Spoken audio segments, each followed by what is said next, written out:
Have you ever been so sure you were right? So sure that other people were wrong? And in being so sure, you end up proving yourself wrong instead? Well, that's what happened to our next story's protagonist. And let's just say, it cost him everything. The village of Elora nestled in a valley high in the mountains. Generations of villagers lived simple lives, herding goats, making cheese, and trading at the market. Life was peaceful until outsiders started coming through. Hikers passing through the mountain passes often joked about how boring the village was, which frustrated the villagers.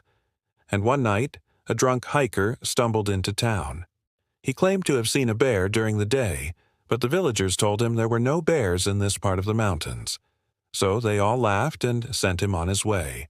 But the next morning, the drunk man's mutilated corpse was found outside the village, and everyone blamed the bear. After that, travelers passing through the village avoided it, but eventually, curiosity got the better of them. The hikers would ask the villagers about the bear, and each time the villagers would warn them not to go into the silent forest, a dense patch of trees near the river. The forest was pitch black during the day due to the thick canopy. Even during midday, a traveler could easily get lost there and never find their way out. Legend had it that anyone who stepped into the silent forest after dusk would never come back the same. Some said the forest was cursed, others said it was home to a demon or some other creature. Of course, most dismissed these as fairy tales and headed straight for the silent forest. And every time, the villagers would shake their heads and sigh, knowing that when morning came, those hikers would tell the exact same stories that had driven them mad. One evening, a young man named Arif was walking home along the river when he came across a group of hikers arguing with the villagers. As he listened to their conversation, he realized that once again, the story of the silent forest was being told.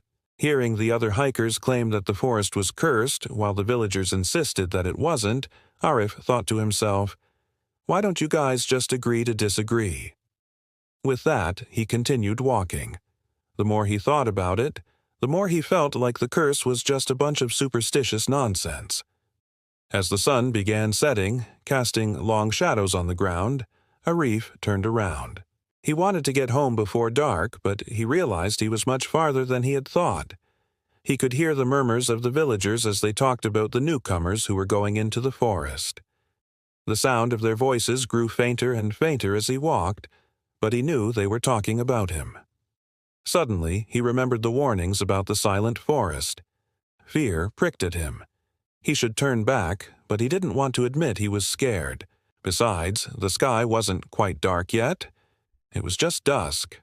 So he took a deep breath and continued forward, clutching his lantern tightly.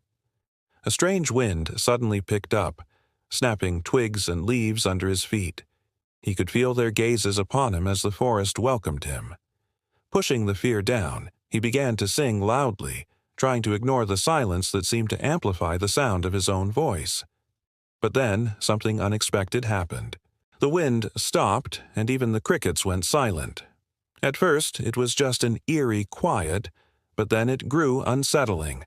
The chirps and rustles he had ignored moments ago were now deafening. His own footsteps echoed around him as if someone was walking beside him.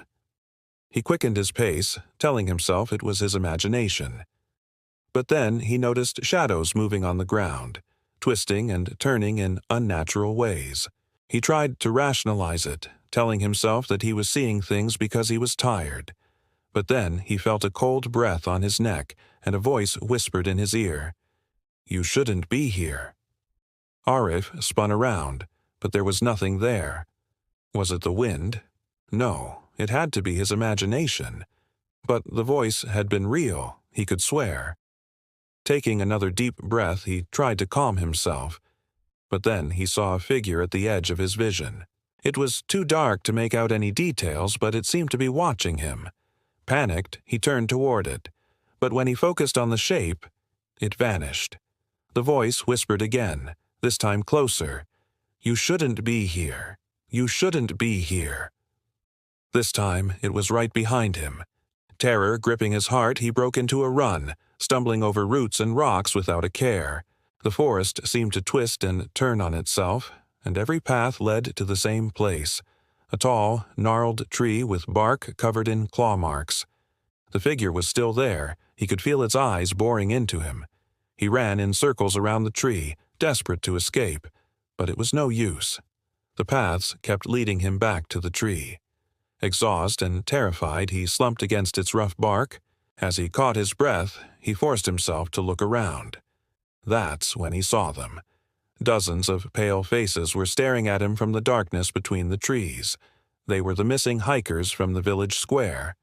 Their eyes were hollow and their mouths were open in silent screams. None of them looked friendly. His blood ran cold as he realized they weren't just looking at him.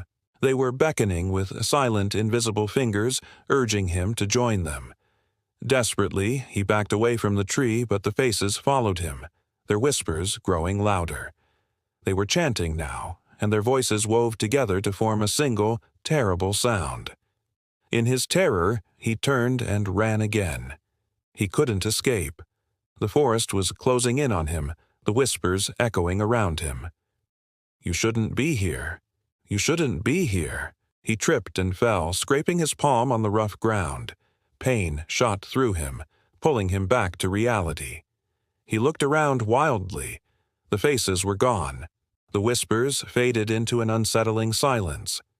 But something was different. The lantern in his hand had gone out. He fumbled with it, trying to get it to light again, but it wouldn't start. All he was met with was darkness, heavy and suffocating. And then he heard it. It was his own voice whispering to him, "You shouldn't be here." He screamed and scrambled to his feet, tripping over roots and stones in his haste to leave the forest. By morning, the villagers found his lantern lying outside the silent forest. The hikers had come out of the woods dazed and confused, babbling about missing days or weeks. But Arif was never seen again. To this day, the villagers keep watch over the forest, warning travelers to stay away, for they know what lies within. Those who listen to the whispers of the forest are forever lost, their souls joining the chorus, forever trapped in the silent forest.